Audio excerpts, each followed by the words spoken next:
America, and to the republic for which it stands, one nation, under God, indivisible, with liberty and justice for all.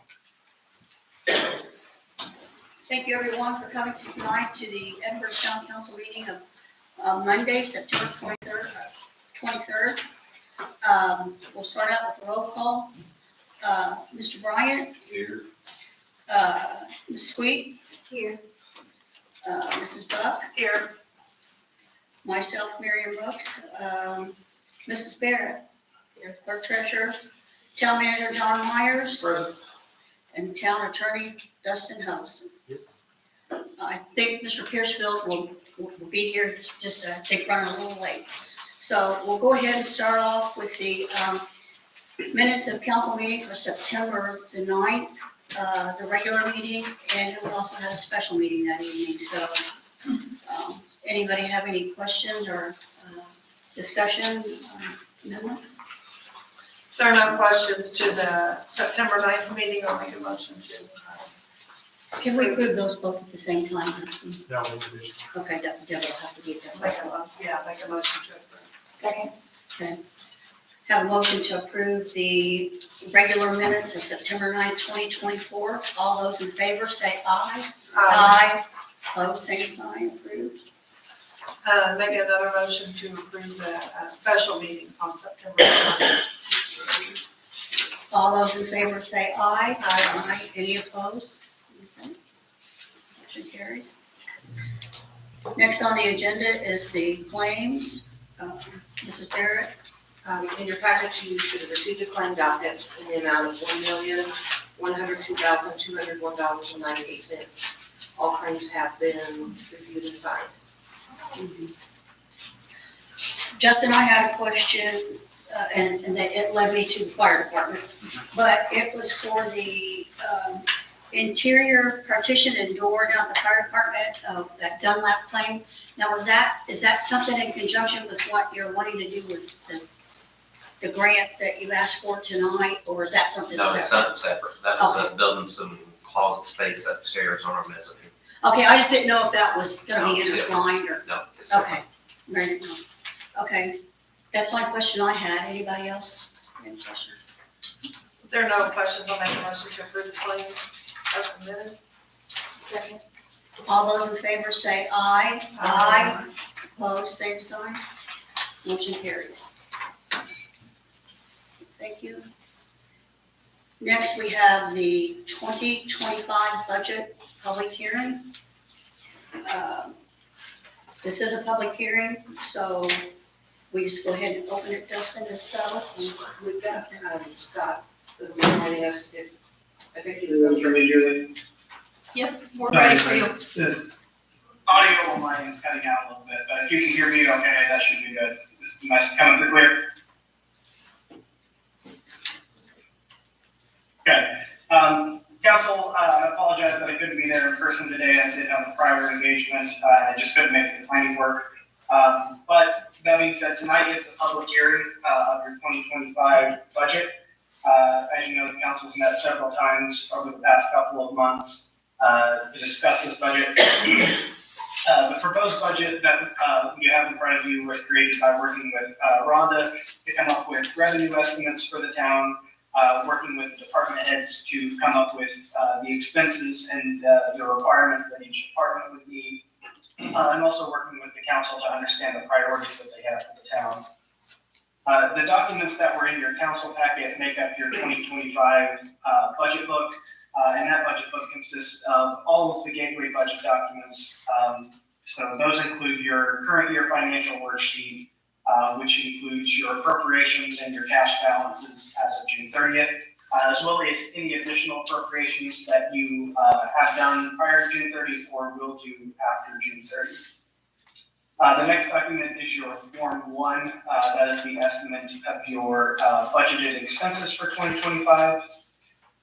Your Form 2 is your estimate of your miscellaneous revenues. That would be all of your revenues other than the property taxes. Your Form 3 is your advertisement for your notice to taxpayers. That was posted on September 11th of 2024. That is required to be posted 10 days before tonight's meeting, which is the budget hearing. So we have met that deadline. That notice to taxpayers does include your estimated budget as well as your levy. You will notice that the levy inside of that Form 3 is inflated for advertising purposes. This gives the town maximum flexibility later in the budget. If we get our 1782 notice back and you realize that you need to make some adjustments, that gives you that flexibility later in that process. The Form 4 is your ordinance. I'm going to skip over that for now because it's the next item on the agenda, so we'll talk about that when it pops up. The Form 4B is your budget estimate, your financial statements, and your tax rate all bundled into the single document. So tonight, the council is not adopting the budget. That will happen on October 14th. The council can still make changes to the budget up until October 14th as long as the individual funds do not increase. They can only decrease. So with that, if there aren't any questions from the council, I guess President Piersfield, who's there now, can open the public hearing. And just for the record, if there is any comments and there's any questions that I may have been repeated to me because the audio on that is better. For the record, Mr. Petersfield just appeared at the meeting. He is now in attendance. Okay, I thought we were back on the. So now you need to open up for the public Oh, hearing. yeah, I'm sorry. Okay, that's what I thought. All right, now we will have the open hearing, public hearing for the 2025 budget. If there are any for the record, please state your name and your address.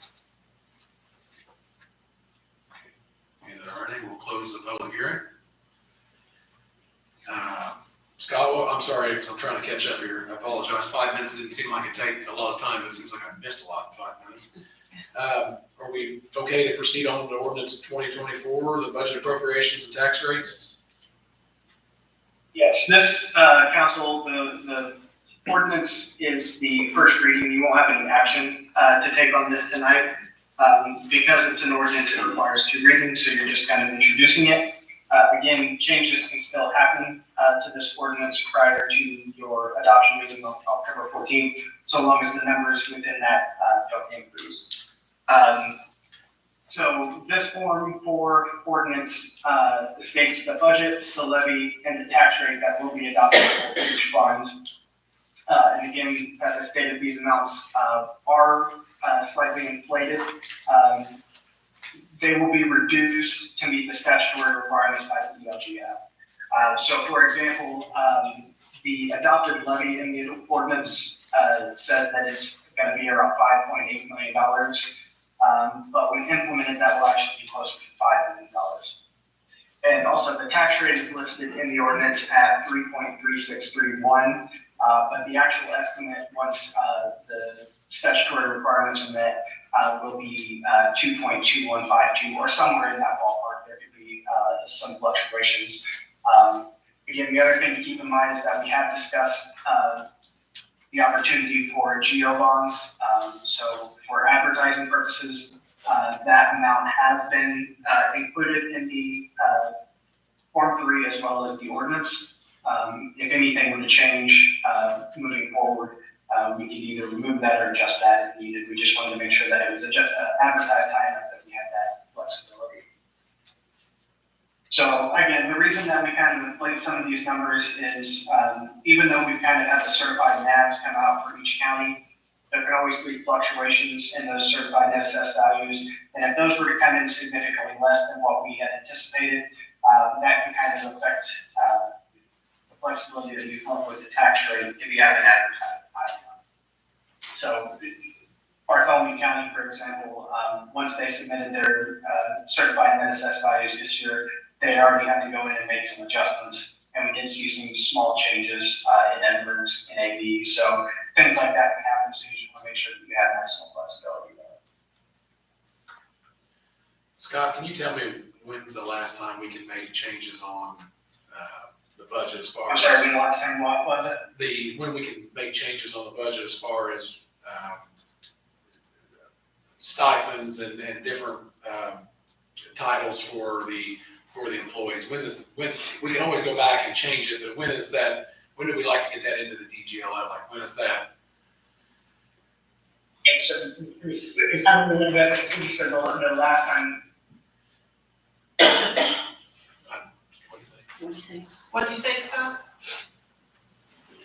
We're losing him, Julie. He said we can make changes up until October 14th. That's what we. For decreases, not increases. If you're talking about the salary ordinance, we've got some work to do. Till the end of the year, correct? Yeah. We lose Scott? I feel like we lost Scott. He's frozen. He's frozen. That's what you get for not being here.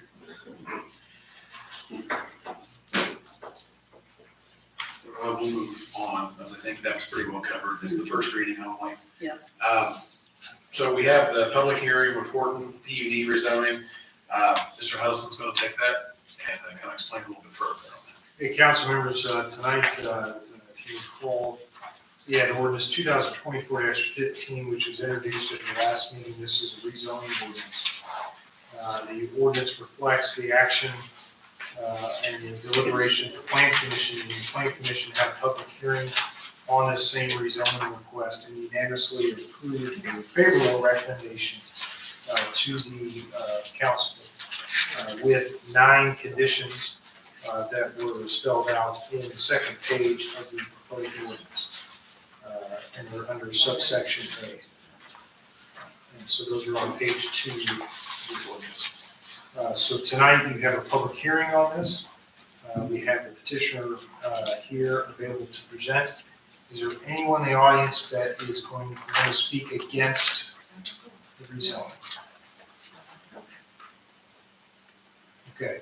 Normally we adopt time restraints on presentations since that's at the Plan Commission, but I think since we just have the petitioner, that's not necessarily needed at this time. So next would be opening up for the public hearing and having the petitioner speak and then having comments from the public along with your questions. And then then the next you can consider adopting the ordinance today.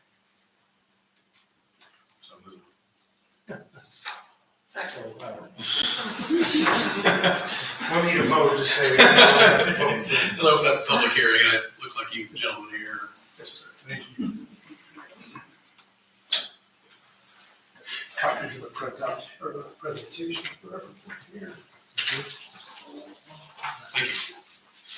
Thank you. Thank you. Thank you.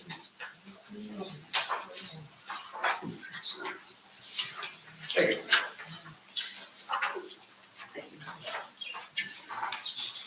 Thank you, sir.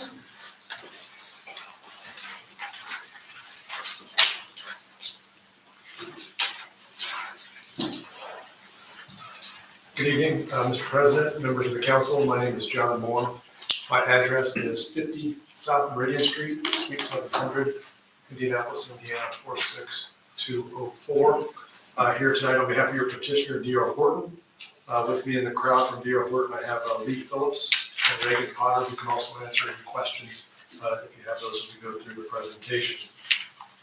So this is, as Mr. Huddleston stated, a request to rezone approximately 288 acres. Uh-oh, did I do this wrong?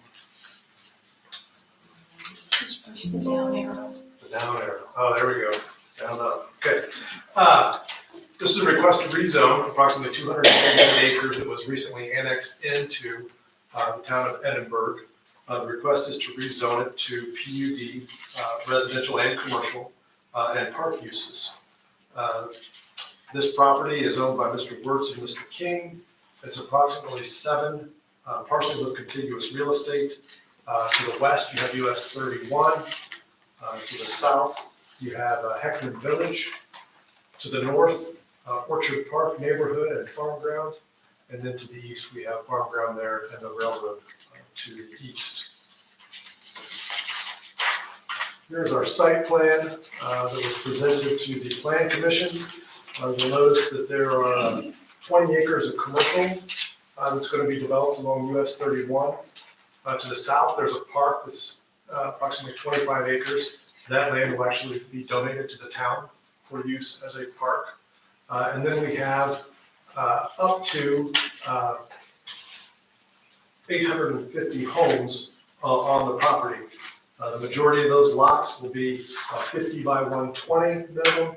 Some will also have 40 by 120 foot lots. This project, this development will have 82.5 acres of common area, quite a bit of open space. There will be sidewalks on both sides of the streets, and the exterior lots are wider. Some of the narrower lots are then to the interior of the site. And then it was also committed at the Planning Commission and discussed that in the event that there are two-family dwellings, because we might have single-family homes, we might also have some two-family dwellings. If we do have two-family dwellings, they will be located there where it's indicated on the site plan there. There will be amenities, there'll be ponds, walking trails, common area, pool, game court, and all of that will be maintained by the homeowners association for the subdivision. To the north, where we have Orchard, the Orchard subdivision, there's a 50-foot wide buffer that will run all the way from US 31 to the terminus of that Orchard Drive. And that buffer we'll talk about here in a second. This will be the next slide. Originally, we were looking at this buffer to be, like I said, it's 50-foot wide with a berm and some landscape shade trees, evergreen trees and shrubs. Instead, the neighbors had requested a 6-foot tall wood or vinyl fence along the buffer. So D.R. Horton is committed to do that at the neighbor's request. We'll have that 6-foot tall fence running from US 31 all the way to the terminus of where Orchard Drive is located. As indicated, we'll have single-family homes. Here's some character exhibits of what those homes will look like. They'll be substantially similar to these. Approximately the size of the homes would range from 950 to 2,600 square feet. They would be 3 to 4 bedrooms, 2 to 2.5 bathrooms, and these homes would have an estimated sales price of approximately $230,000 to $300,000. Some other photographs of character homes that we might see in the community. In addition, we might have some two-family dwellings. Those are permitted in the PUD ordinance. Those would be just two-family attached homes, approximate sizes of 950 square feet to 2,000 square feet. Again, 2 to 3 bedrooms, 2 to 2.5 bathrooms. And the estimated price of those homes would be $225,000 to $250,000 per home. There's some other renderings that show how those homes would look like. Proposed phasing, this is a development that would take approximately 7 to 10 years to build out, depending on sales. First phase would start probably the first quarter of 2026, and we would start at the south and move to the north with the development as we extend utilities there to the north for the subdivision. We had a traffic impact study prepared for this development. Talked about a couple access drives. The first one being on US 31. It is believed that at the time that the first phase is completed of this development, that there will be a warrant for a traffic signal there. The way that works with NDOT is once the traffic reaches a certain level, you're warranted to have a signal. And we believe that this will meet that. The developer has agreed to coordinate with installation of roadway improvements with NDOT, and they are to be installed prior to the completion of section 1. So before section 1 is completed, we'll have those improvements done there along US 31. And then if that signal is warranted, that would go in at that time. Then if we look at US 31 and State Road 252, the traffic study shows that with this development, that intersection will continue to operate at acceptable levels of service, will not require additional improvements to that intersection. The other area of study is we're going to stub in a road from the development at the southeast end of the development into 775 and 650 east. And our traffic study shows that intersection will operate at acceptable levels of service. We've agreed that we'll coordinate installation of the roadway with the Johnson County Highway Department and the town of Edinburgh, and that will also be installed prior to the completion of section 1 of the development. This project is contemplated in the 2024 Edinburgh Comprehensive Plan. This project is compatible with that plan. As you can see, our site there shows the single-family residential, commercial, where we have the commercial located, and then the parks and open space as well. So this is the comp plan that's being adopted or going through that process, and this development meets that comp plan to a T. Points out for the single-family residential that these areas may range in densities and may contain small amounts of duplexes or single-family attached dwellings. Again, our development is consistent with that statement in the comprehensive plan. A few other excerpts from the 2024 comprehensive plan that's going through adoption. As I indicated, this subdivision is contemplated in that plan. And a few items that are of note in the comprehensive plan. One, new housing could not come at a better time for the town of Edinburgh. Edinburgh needs more diverse housing, including quality with affordability to accommodate residents with low to middle income, such as recent graduates, young families, and seniors. And that's what D.R. Horton is attempting to accomplish here with this development and this site plan that it has proposed to you tonight. As Mr. Huddleston indicated, there were 9 commitments that were agreed to at the Planning Commission. I won't go through all 9 of these. They're there in front of you to read, but just a few of those. We're not connecting the streets to Orchard Drive. Orchard Drive shall not be used as an access point to the development. That was a big one to the neighbors to the north, and we've agreed to that. No residential mobile homes or modular homes are permitted. These all be the single family and the 2-family homes. We increased the minimum square footage of homes to 950 square feet at the request of the Plan Commission. And then we extended that 50-foot wide landscape buffer from 31 all the way to the terminus of Orchard Drive along our northern property line. And we're going to install a 6-foot tall wood or vinyl fence. We'll work with staff on that as to how that's designed and laid out. That was an agreement with the neighbors to the north. So in summary, the participants in your 224 comprehensive plan indicated that Edinburgh needs more diverse housing options. The 2024 comp plan notes that new housing could not have come at a better time. The town is in desperate need of new development to accommodate current and future residents. The approval of this rezoning allows for construction of new homes for existing and incoming new residents to Edinburgh. We have spoken with the interim school superintendent, and he indicated to us that the schools can handle the students. They would welcome the additional students to the school district. The approval of this rezoning will substantially increase the tax base for the town of Edinburgh. As I indicated on the site plan, we're donating 25 acres to be used as a public park to the south of the development. And the Plan Commission recommended approval of the rezoning. And with that, we would respectfully request that you approve this rezoning request, and we're happy to answer any questions that you have. Council, do you have any questions for? I have a couple. Yes, ma'am. First off, have you built a addition like this before? D.R. Horton builds tens of thousands of homes a year across the country in several subdivisions. Myself, personally, I've been involved in a few subdivisions similar to this where we have, one that just directly comes to mind is Miles Park in Danville, Indiana, north of here. Similar size development, similar number of homes with the commercial out on US 36. And then we also have the public park there that was donated to the town as part of that as well. So yes, there's other similar subdivisions out there. So your 950 square foot home, is it gonna have 3 bedrooms, 2 baths? Lee, do we know that? And I can say, we don't even know if we will build 950 square foot homes there. That's the minimum we've agreed to. We'll build what the market dictates. It just seems like a small home, especially if you don't have 3 bedrooms. And 2 baths? Yeah, that would be geared more towards the empty nest of the young individual who wants to live. But it looks like the majority is for the smaller home. I think that we have,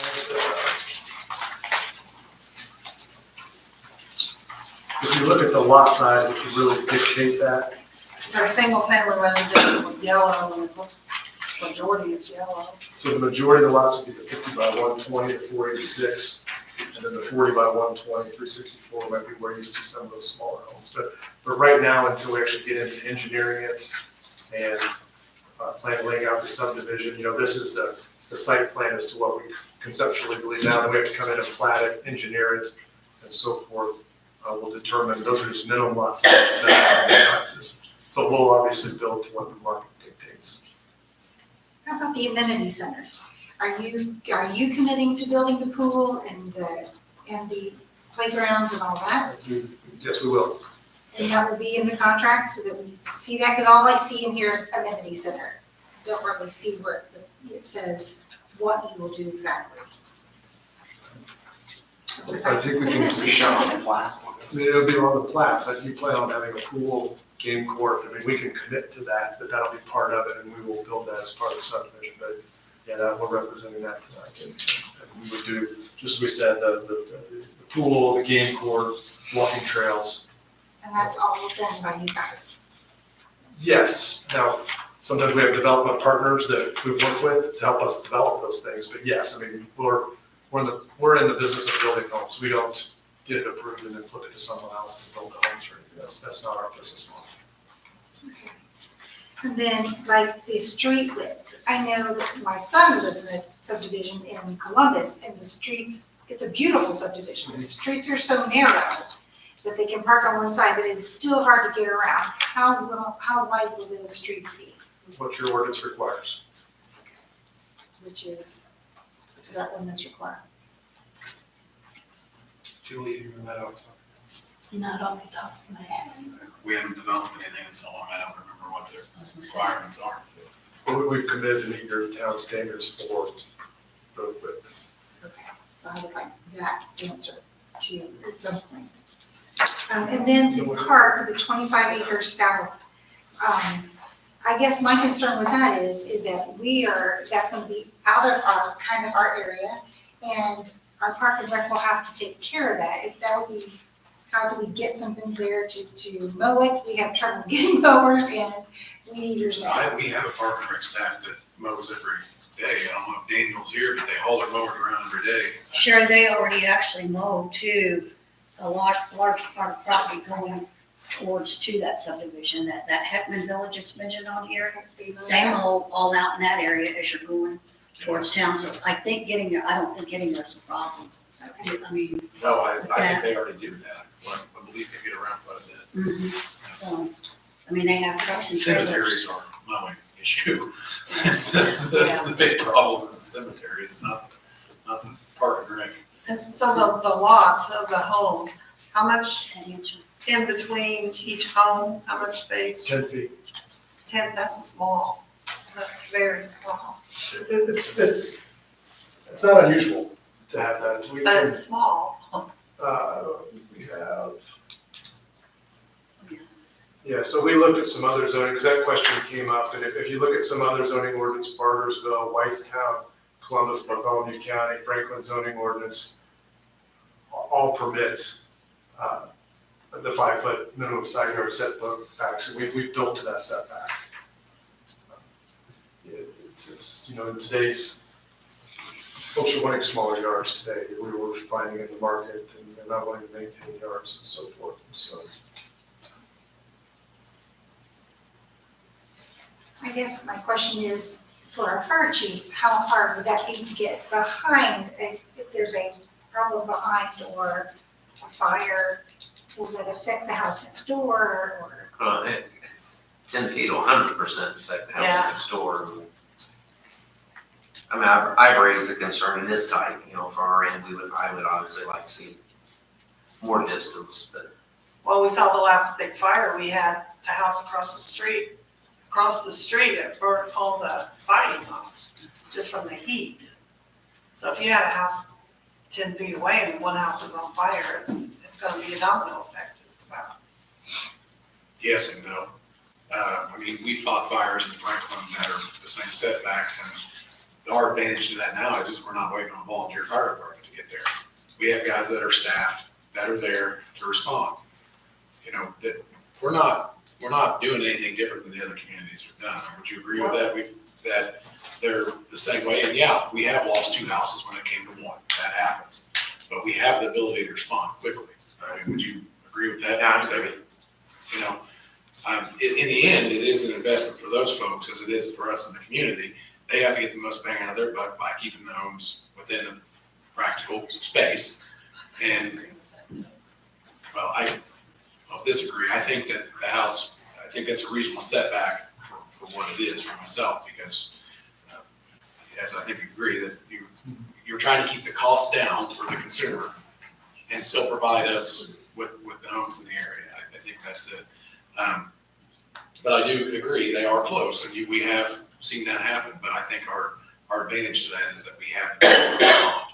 So, we've lost homes that are adjacent to Meadow Village or Pruitt East, and they're bigger than 10 feet. Just sometimes the fire gets a bigger jump on us than we can deal with.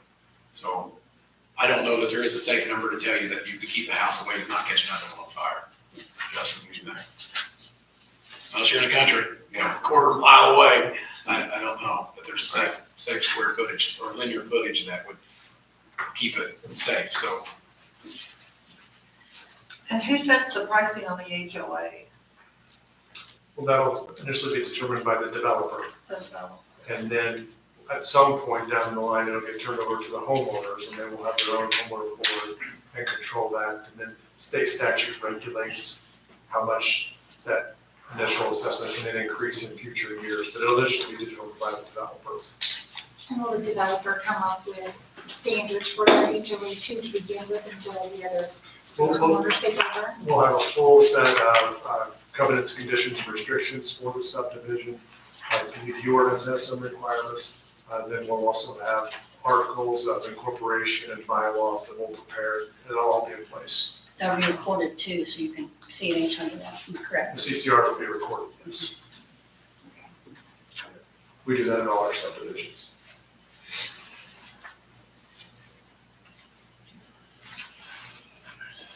Any other questions, council? Staff, comments, questions? Just take them back. Please, if you would have any questions, if you please state your name and your address for the record, if there are any. Close the public hearing. Thank you for your time. Thank you very much.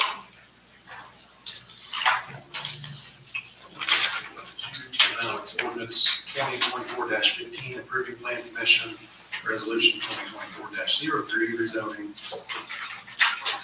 Second reading, Mr. Nelson. Thank you, Mr. President. So as I teed this up just earlier, this is the ordinance for your consideration. It's already been introduced, so it's ready to adopt if you want to adopt it in its current form. You won't have to adopt it tonight, but it's ready with the 9 conditions that Mr. Moore articulated, which were agreed upon at the planning commission. This is favorable from the plan. Favorable recommendation.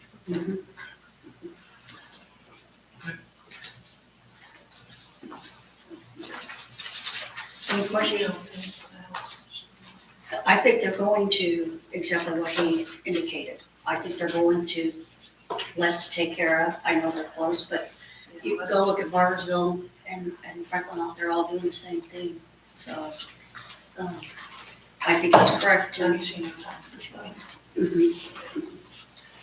So, Ms. Sweet, what I heard you ask, Mr. Moore, you would confirm that there was an amenity center we wanted committed, we can add that to that. I think we need to commit to what we're gonna do with the amenity center and just say, I would like to see that committed before I. What I heard was we wanted an amenity center that had a pool, walking trails throughout the development and being recorded. Well, I don't, yes, We'll commit to that if you'd like. That's what we plan on doing, and I would just like the commitment to that, just so that there's no question. no question. We'll commit to those 3 items. So if you want to adopt the ordinance tonight, we need to make that in addition to a motion to approve the current ordinance, because it does not have that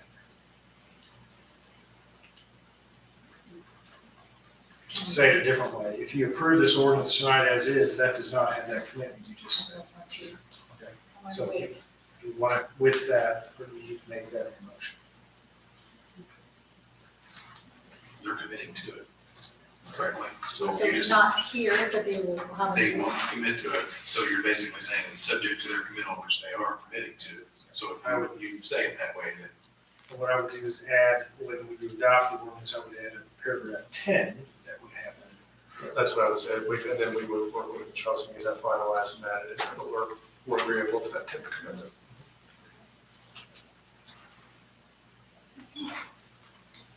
So do I need to make a motion? You can, if you want to approve tonight, if that's what you want. Or what do you guys? Yes, I'm ready to vote. if you want to make that in condition to it, I would go ahead and make that motion with that condition attached to it. That way it's there, it's in there.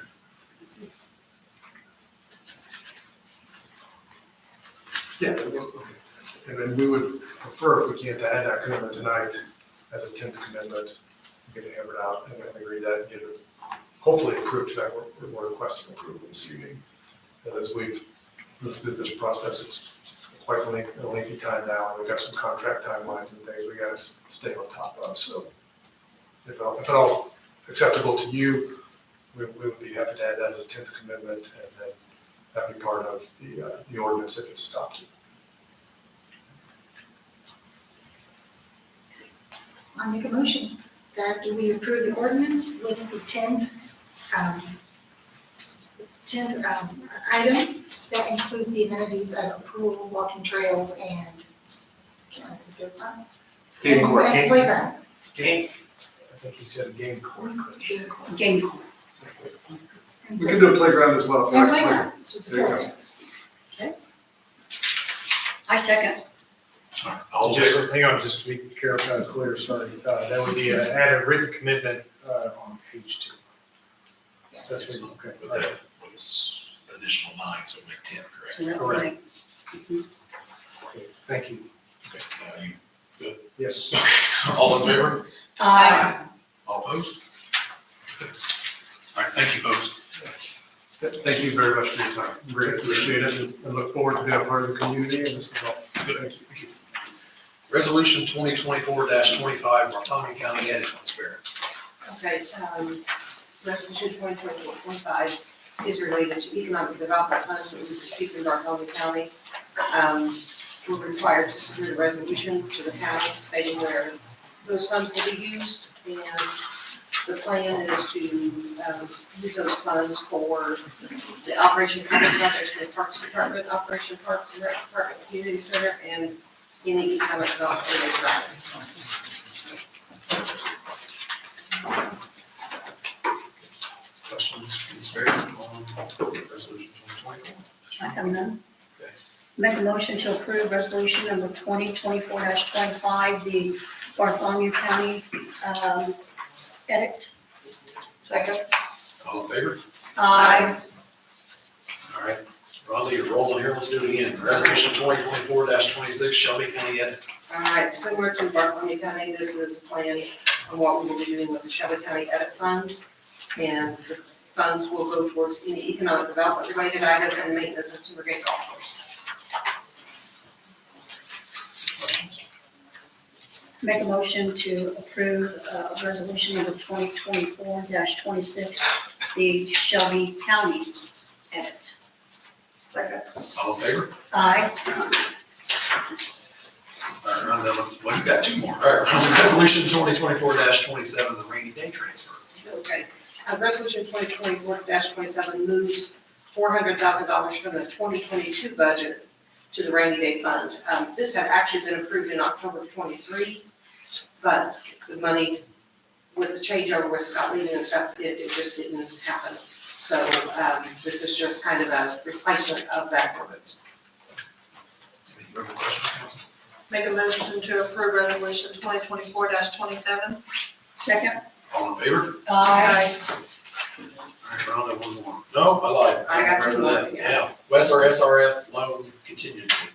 Okay, last week, Bill, John, and I met with Westler to discuss contingency plan for spending the remaining SRF funds. They will be amending the SRF PER, and actually Adam is here tonight to answer any questions that you might have and kind of give you a breakdown of what the plan is to finally finish up those SRF funds. Well, Adam, you look a lot better, so it's not had a flat tire this time. Yeah. That's true. Yeah, so the cliff notes of where we stand with the project, the main loan, the main plant is done, there's balance left, there's about $500,000 left on the loan. So we met with Bill, and we want to spend that on tank mixers, valve replacements, and hydrant replacements. In order for SRF to allow that, we've got to officially make it part of the project. To do that, we have to amend the PER. That could take a month, 2 months, depending on where they're at, what type of reviews they need. After that, we then be in a position to start procuring work. Depending on the size of our projects, what we want to do will depend if we go for quotes or bids, or if it's small enough, can just work with somebody that we don't have to work with procurement, keep costs down. I'm hopeful we can be there at the end of this year, but we're at the mercy of SRF approving the amendment to get those pieces included in the project. I say it that way because by doing the valves and hydrants, it should be a clear cut. This has been disturbed before, no review required. However, you never know what wrinkles show up on their end, and sometimes they like to review things that surprise me. So provided that goes well, we'll be talking about how to procure the work at the end of this year, and hopefully get a contractor on board spring of next year to complete that work and close out the project. Why are we spending the money? That's a question communities often ask me. They would prefer to get it back or use it to make loan payments. Unfortunately, that's not how we're able to use the revolving funds, since they've already to start collect interest on those. We now have to expend those funds. That's something I'd like to get ahead of, because most councils say, well, let's be frugal and turn it back and not spend it. Unfortunately, that's not an option here. Are there any questions about that? There's several valves, I wish Bill was here, he's not here, but there's several valves and there's several hydrants that are dated, they're beginning to get 5-inch storts on, a lot of valves that are leaking, so it's actually a good thing, so, yeah. One thing I didn't talk about, costs for Wessler's fees. We still have a balance on our contract for the plant project. There's about $80-some thousand left in there. I expect amending the PER will be around or under 10,000, and then depending on how we procure that work, I don't want to commit to what that could look like, but I feel there's ample funds left in our contract to finish this out without requesting more funds. I think we'll be somewhere around the 40 or 45, but not certain, just because I don't know how we'll be procuring that work ultimately. Adam, will you guys work with Bill and the town to figure out what is the highest priority, or is that something Bill's just gonna go through and say, I want, you know? He's already given us a list. We've sat down with him, and I believe he's got close to maybe a dozen valves and hydrants apiece. And so what our approach is gonna be is to overcommit on our submittal. You know, we know we got $500,000 in there, we're gonna send in what we think is gonna be 700 or something. Yeah. And that way, once we get bids, we can then narrow it down. And in the past, what we've done is kind of like a tiered structure. So it's like priority 1s, 2s, and 3s. That way we know we're hitting the important things, and then going down from there. Do we need to do anything with this? That's great, that's, we have the money, might as well spend it on infrastructure. So, thank you, Adam, appreciate it. Any questions for Adam? Thank you. There's a part 2 there, Bob. So Oh, wait. I'll just stay up here for Hand that. in hand with Yeah, it, I so didn't know that one was sitting there. It was that's all righty. the Westler Waterworks Master Agreement, the 9th Amendment. And I'll just let Adam take the floor over there. Floor is yours. Yeah, I just said there's plenty of money in our existing contracts, so why am I putting another contract in front of you? Doesn't make sense. From my perspective, it's about clean accounting and keeping the SRF projects separate from what would be an ongoing maintenance type of thing.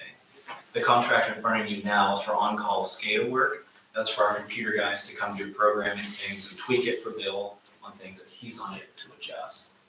These funds could be paid out of the SRF loan. However, our goal is to zero out and finish the SRF loan, hopefully next year. And this on-call support is throughout 2024 and 2025 to be able to be used on an as-needed basis. So it's a not to exceed amount just to help Bill out when he does need something. Typically, we set these up separate just so those don't get, convoluted with each other. But if council wants, you could submit those pay applications to be paid for SRF while there's still a balance on that loan. This contract in front of you is just setting up the service contract for the next 2 years. Council Dustin did not have a chance to review that contract, but I think we approved it subject to Dustin's approval. And Dustin loves that contract.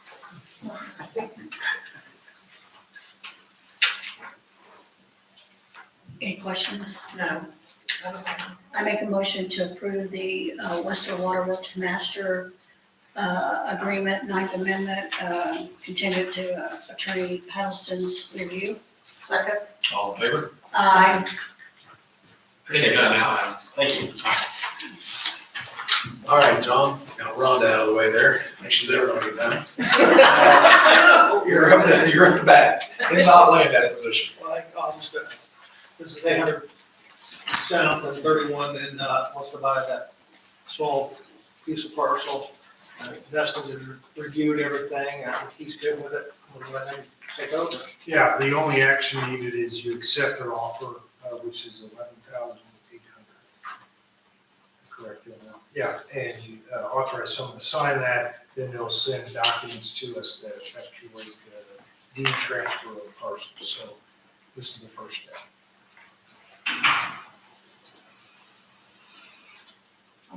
You good with it? You still giving us something, I'm really taking. So you're giving us something, I think it's great. Yeah, so that's what we That's not gonna discussed affect last. us at all, so. So you need a motion. So a motion to accept the offer, then a second motion to authorize one of you to sign that offer. Motion to accept the offer of the NDOT land acquisition for Second. $11,000. $11,800. Second. Motion for, Sorry, That's that's two different ones. Yep. All in favor? Aye. motion for Ryan Piercefield to sign the agreement, the NDOT land acquisition. Second. All in favor? Aye. Thank you. Thank you, John. And Before we go any further on that, Western, we need a motion for Ryan to sign it. So you are done, already? No, I was trying to find that page, Ron, I promise. Motion for Council President Ryan Piercefield to sign off on the Western Waterworks Master Agreement. Second. All in favor? Aye. Thank you.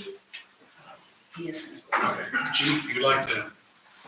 Yes, actually, this wouldn't have been an action item on there, but we talked to Rhonda about adding the fees that was on this tow contract to the fee schedule, kind of being proactive to have it on there. So once Dustin gets a chance to look at it and we get it approved, then we've already got that in our fee schedule, so we can do that all at once. So that's really what this was about. If you have any questions about the contract, I'm more than happy to answer, but basically, we would get $25 for the police tow and $125 for the police tow that involves the dive team. So it's basically, we're calling them out for that tow, and then we can recoup some money that we'll go into the NRO fund, we can use for other. So do you want to go over again exactly how that's going to work, Chief? So it's basically what happened now. We already have an agreement with tow companies, but we've never had a written contract since I've been here in 20 years. It's, hey, do you want to tow for us? Yes, show me proof of insurance, here's my expectations. And that you get there within 30 minutes, that you tow police cars or government vehicles for nothing. And that you go by our rules, which means they won't release the car without coming to the police department first. And we do that so cars aren't being driven off there with not a licensed driver. This does the exact same thing, it just solidifies it in the contract. However, there's monies that we would get back for each one of those tows. So we get $25 for every time we tow a vehicle that comes to the town. So basically, we keep track of them. We send them the invoice and then they would pay us, which gets deposited into the NRO fund, where we can use it for equipment and things of that sort. Were there any other companies that were offered, like, I know we have a, I haven't offered anybody anything yet. It'd be a one. this, Somebody has a name. Yeah, well, I put it together so you know Was what that it would look like, okay, because I think it's on for 31 Auto. 31 Auto already does this exact contract with the Johnson County Sheriff's Office. So that's basically what that is. What I would do is ask the two that we've currently got, are you interested in doing this? Obviously, if they're not, I have told partly understand there's plenty of other opportunities out there, but I'll keep my loyalties with what we have first. We had 3 tow companies in the past, it just turns into a mess for us to try to keep it. So I would like to keep it at 2. If one of the 2 decides not to, then we'll open it up to other companies that are Are you gonna use a rotation? We do use Johnson a County rotation. does, Or Bartholomew County uses the dispatch rotation, is that? Correct. It's already set up right now with the dispatch center, so when we just say who's the next on rotation, they click the button and it automatically rotates them back and forth. So we just have the 2 on rotation. If it ever became a problem where we couldn't get a driver there, because 30 minutes is not too bad when things are going on, but if it's, I can't get a driver for 45 minutes or an hour, then I have to look for somebody else. So just so we're clear on this, if a company doesn't agree to pay, if Joe Blow doesn't agree to pay, as a towing company doesn't agree to pay the $25 or $125, Then they won't They have a don't get contract to with us. but do you see how that could be a little bit how one company could pay? It seems kind of weird that we're taking money for a service they're providing for us, and then the ones that pay get to get the work, and the ones that don't. I thought the idea was just to get the vehicle or whatever it is out of the way. I don't understand where we're taking money now, and that gives that. It's something that I just put it out there because it's something that, the sheriff's department, Franklin Police do it. It's just money for us to get some revenue in there. If the council doesn't like that, it's fine too. It's just, we're just hoping to drive away to make get some income in there. I mean, we're giving them that service. The sheriff's department, Franklin, they use that money to purchase vest, ammo, or whatever. It's not tax money being used to purchase things for the police department or the sheriff's department. And they're guaranteed, these companies are guaranteed to make money because they're on the rotation here. It's just looking to get something a little bit back. It's not a lot, tremendous amount. It would be like a bidding process. Yeah, that was one thing I was gonna ask. That's what I was gonna ask. You can, have it, this is a service agreement, so you don't have to bid out the services. Okay, But you can, I looked, other municipalities did just because they didn't want to have an issue of cronyism or something like that, not doing that right now. So you could bid it out and then have one contract with one bidder, and you bid it out, put together a bid packet and do that. You don't have to because it's a service agreement, so you certainly don't have to. I saw other municipalities do that around the area. So will they increase their prices by $25 so that they cover the cost, or what do they do? That's up to them. I would assume they probably would. Curious. We can't dictate what they charge. And the state doesn't really have any cap either. I mean, they can charge whatever they want to. You see that depending on where you're at. Our guys, I think, have been relatively close, but could they change it all? Absolutely. It's their private business. Well, this was more of an FYI, Yep. Greg, this wasn't. You don't need a motion or anything. no, you just, Unless you wanna, need a draft bid documents, we bid this out. I can start that. Otherwise, you just have a service contract. I'm fine with the service. That's how it's been done.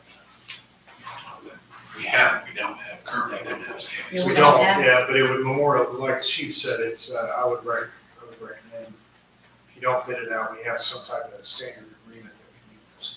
So everybody. your intentions were to give it to Mr. Hubson once you had it drafted, or what you thought needed to be in there. Correct. He would review it, and then we would in turn, Then give it then out. you guys would have to look over it and either approve it or not approve it. He, as you were gone, he already gave it to me, they asked me to take it. I'd like to see at least a couple on there, chief. For the, are they? Oh, absolutely. At least I two would need to for have 2, just because, I mean, no company can sit somebody here waiting for Edinburgh to call once a week. So, I mean, that's the thing. Let's say that we call Topless Rental Service, 31 Auto, Hannah's Auto, any of those, Franklin Auto, and they can't get here. That's what that purpose of that rotation is. So we have the next person, the next person, the next person. So we would have to have that minimum too, just that way we're not sitting out there for hours on end. Let's say in the This, winter. like I said, we were just going by this, just saying the one. Again, they have that agreement. It's just that Johnson County Sheriff's versus ours. Gotcha. Just trying to give you what it would look like. And again, we weren't supposed to get it, so, like, Well, you got it at the last meeting. Not This this was, but I think a couple of meetings, I think it was similar or same. But it was, again, this was only supposed to be for Mary for us to add those fees in case it was approved, but we got put on the agenda, so I said, okay, I'll explain it.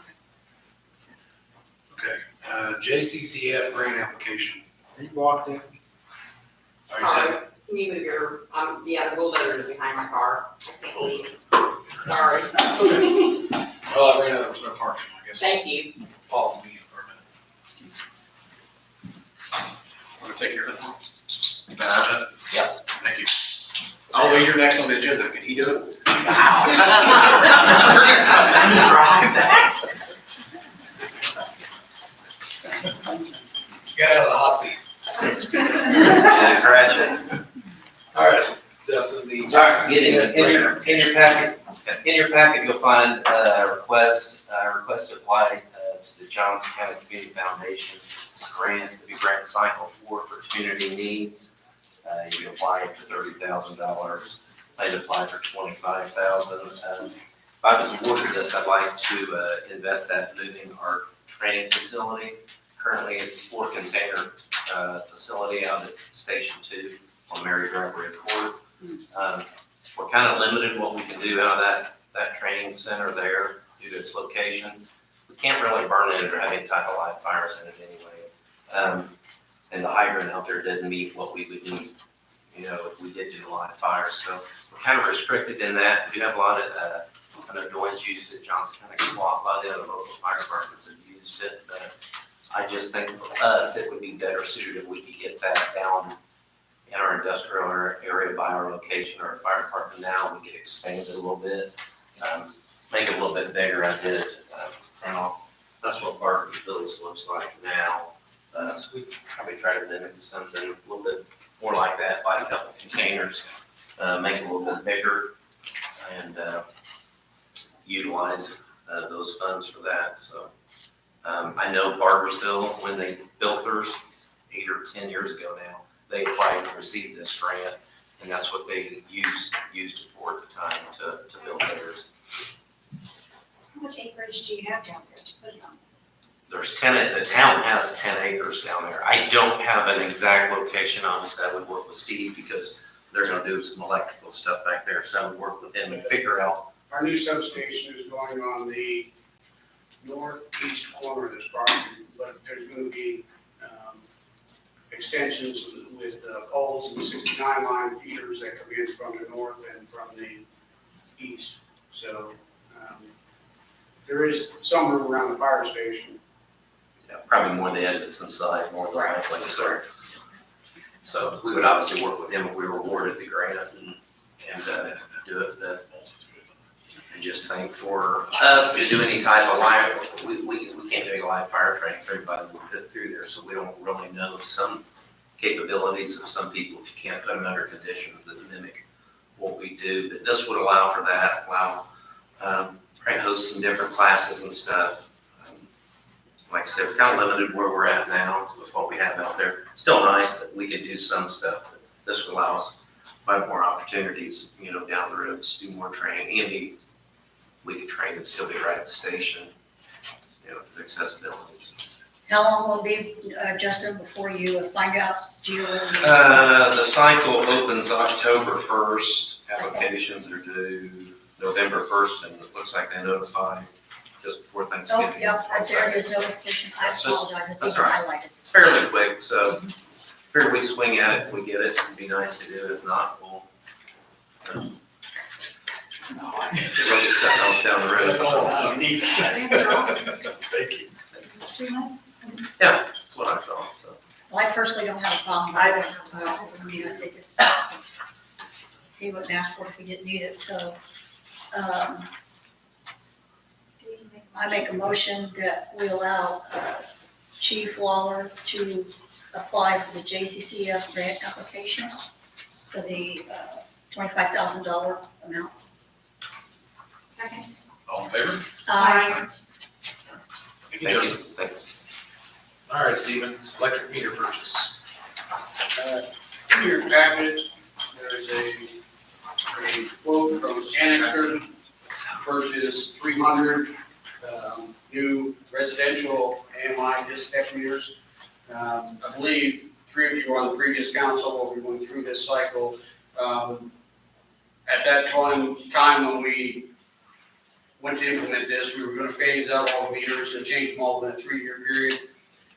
Last year, given all the projects and funds and all that other mess that goes with that, I decided to split that last third up over 2 to 3 years.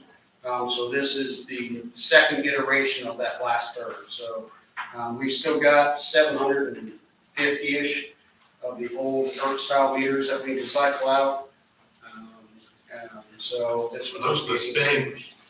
No, these ones still communicate, but Sure. they don't allow us to get all the features and do remote disconnect and all the other stuff that comes with it. So it's basically this is part 2 of a 3-part purchase type. We'll still have to replace another ballpark 400 meters on top of these, but I'm gonna do that next year. The other option this gives us with all the housing developments going in, I have about 100 meters left on hand, but the golf course is gonna consume probably 80 of those. So this is the next phase, and they take 16 to 20 weeks to get our hands on them, so trying to plan ahead. And you're okay funding wise? Yes. To serve for Yeah, and with these meters, you're limited because you can only buy them from one place. And we are limited to, we have to use this particular meter, so I can't get multiple quotes for it.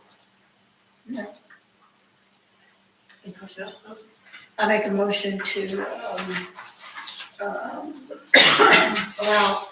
Mr. Clark to purchase the 300 meters from the, how do you pronounce that? Annexter. Yeah. For $65,250. Second. All in favor? Aye. Thank you.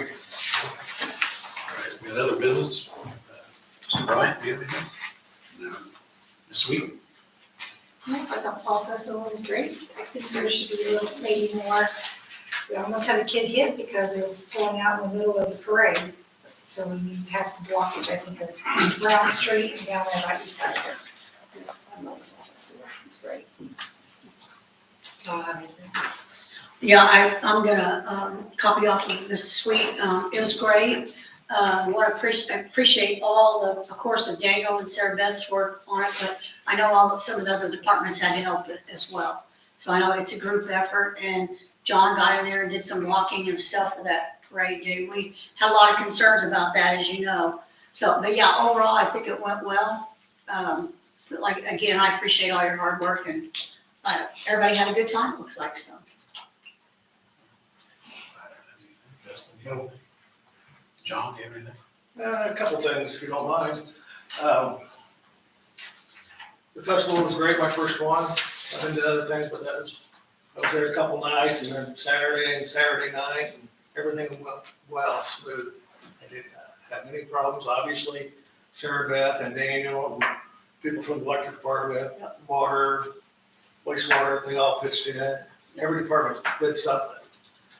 It was smooth, very smooth. I want to commend them on that. Last week there was a fire down on Walnut Street, commercial industrial building. The fire department was there quick and had a quick stop. There was a lot of smoke.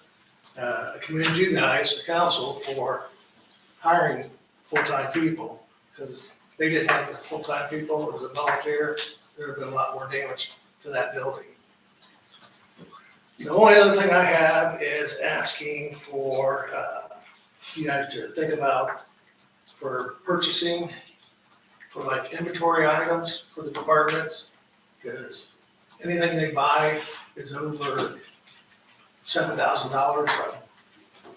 Bill, what does a pump cost? To rebuild or whatever? Just to rebuild is around 65 to 7,500 to rebuild a pump. Anything to keep in for inventory that they have to replace, maybe raising theirs to like 7,500 instead of the 2,500. Keep in mind at the 15 on that. If that's something you guys to think about, discuss it more later. But it, That's it. Ron, did Yeah, earlier, Scott called, when that dropped, and he just said, yes, October 14th, you have up until then to make any changes. You can make any line item changes, but not any fund changes, and you cannot, as long as the overall total is not increased. And he said, yeah, if there's any changes that you want made on line items, those can be made, but not the bottom total figure. I think there's some that's gonna be, you and I have talked about what some things need to be changed, so. Okay, that will work. All right. Julie, you have anything? Not You're back to us the whole time. Trying to manage the IT. Did a great job. Yeah. Doing anything? Just a couple things. I do have an officer that was unfortunately injured. He's got a soft tissue issue. He's gonna go to an MRI tomorrow, and hopefully he can get released. We're doing some light duty with him, which is good because I got plenty of things to do around the police department. But basically, he had a female assistant, another officer with a female that was fighting, and she was so high on meth that she ripped her entire tub out. So he tripped over some stuff as the officer was trying to get her in custody and injured his shoulder. But it seems to be a soft tissue injury, but if you see somebody out and not in a uniform, you'll know why. But he's doing some things for me, which has been a great help. And one other thing is, for the first time since 2019, since I took over, we're actually caught up on our training for the year. That's never happened in my career here. So that's a good plus. Thanks to the guys for doing that. I got a good crew. Just can't say nothing about them. So that's it. Chief Waller? Thanks for your continued support. Kind of mimic what John said. Paid staffing definitely makes a difference in what we do. So we've had some unfortunate calls since I've been here already. A motorcycle fatality Friday night, and then building fire. We're extremely busy. So that staffing definitely makes a difference. Our response times and everything. So appreciate everything you guys are doing to support us. Bob? I don't have hardly anything that pertains that hadn't already been discussed at previous meetings, but as far as the spending amount goes, when you consider changing that or leaving it the same. And I'm not the only one that does it, but sometimes if we want to get something right away, some of the vendors that we work with will allow us to split the invoice into two different invoices in order for us to purchase, say, ultraviolet bulbs for our UV system. It was maybe around $4,200 to get my inventory back up where it should be. So I had to split that up. And of course that creates more work for the office staff. So just. So are you not able to reach John? Or, I'm not No, telling this you is you, but. This was pre-John and when there wasn't another, when you were still in here. Yeah. But sometimes you need things right away and it would be easier. Didn't even hear the bus honk before it hit me right there, Bob. Go on. Yeah. Didn't even hear it. It got me right there. Okay. Yeah. So in other words, they're wanting more spending power. Yeah. They're wanting Yeah, a little more. up the limit on what they have to, okay. More spending powers. So what is it now? What are they wanting? It's. Right now it's 25, and then his is 15, and would like to possibly increase it to 7,500. I know, is that something that you and Mary and I are gonna kind of look at, and maybe we could come up with something? Okay. Can you see back when we changed that? Because that was respectively within the last. That was under me, and I was told. It's been a while, so. Well, I think it was pre the ban. I think it was Mr. Dunn. And I think for good reason, we're at. So, yeah. Just trying to think why that was what it was, and I can't remember. So you'll get the numbers together and get back with us. I think I know. Okay. All right, thank you, Bob. All right. Steven, I have nothing. promise? You can at least tell me before you hit me? No, after that one, no, I'm good. All right, Sarah, man. Take it away. I will keep this short, so I just have some dental stuff, so I got a mouthful of marbles. Do want to thank all the departments for the Fall Festival help. It did, I mean, it's been 92 years we've been doing the Fall Festival, so it's kind of a well-oiled machine, but just appreciate everybody's help and everybody's last-minute calls for electric and water needs that come up. Because everyone probably noticed, when we sold out for spots, when I say we, Lions Club, we go to work, sold out for spots pretty early. And so I know next year with the plaza area, we've already talked about reconfiguring that and being able to add more booths, and just help kind of spread things out and, keep things safe. And then, yeah, we just, more cones, I think, are in our future for helping block the areas for the parade. But, it was great. Beta Sigma had such a good turnout for floats, and the parade was wonderful. The weather was perfect this year. The bands we had were phenomenal, and so I know that they would love to come back. They had a really good time performing. It was both of their first times here in the community. They enjoyed that. You probably saw the JMH building has started to come down. I was gonna tell you, I saw that. Yes, and I did confirm, JMH gave him, and so I did confirm with him, John, November 22nd is when they gave him to get everything out, or to be done with it. We gave him October 22nd, he could potentially be done by then, just because of all of the prep work that we need to do for that area for the Holiday of Lights. And speaking of that area, Julie and I had a call last week over our READY funds, with South Central Indiana Talent Region. And then we have a call on Wednesday, the HWC, to talk further into that and to find some more funding options for that plaza area. So we will, that'll be in our report here in a couple weeks for that. So, yeah, that's it. That does remind me, sorry, Mr. President, Sarah Beth, I sent this to John and Ryan. I did negotiate with Johnson Memorial's attorney, a purchase agreement.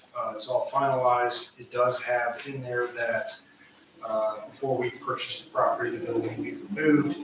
And I'm waiting for a representative of Johnson Memorial to sign it, and I'll present it to President Pierceville to sign. So we'll have an agreement and move forward to do the due diligence and close and get the property. And it's for the price you approved.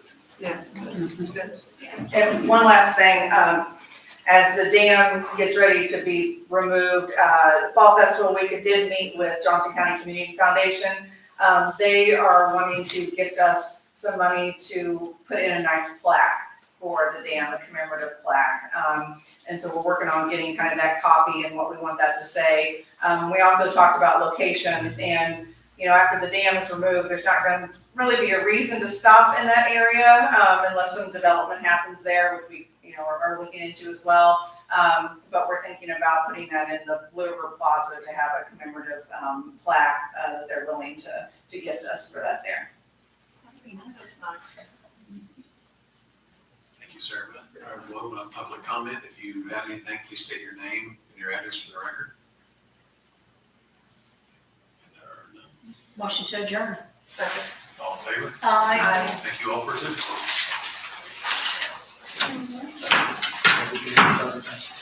Well, we recharge it.